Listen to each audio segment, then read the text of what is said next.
আসসালামু আলাইকুম। আজকেও বরাবর মতো আরেকটি ভিডিও নিয়ে আপনাদের সামনে হাজির হলাম।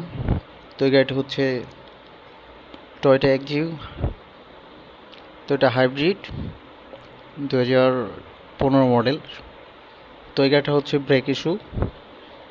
তো এটা আমরা চেক আপ দেওয়ার পরে যে প্রবলেমটা পাইলাম সেটা হচ্ছে ফুল সিস্টেম নষ্ট হয়নি। তো এটা ব্রেক বুস্টার পাম্প মোটর আছে, তো সেই আমরা চেক আপ করে দেখি পাম্প মোটরটা নষ্ট। তো এটার কারণে যে প্রবলেমটা উনি ফেস করতো, প্রবলেমটা হচ্ছে গাড়ি স্টার্ট করার পরে মিটারের সব বাতি শো করতো আর ব্রেক প্যাডেল খুবই হার্ড ছিল।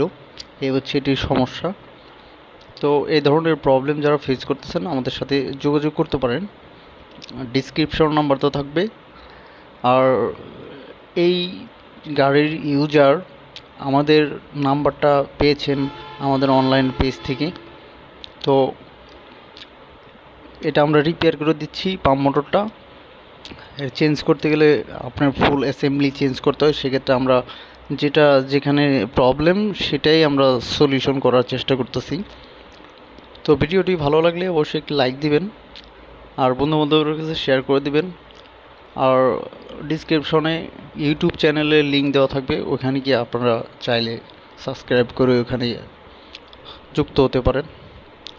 তো ভালো থাকবেন। আসসালামু আলাইকুম।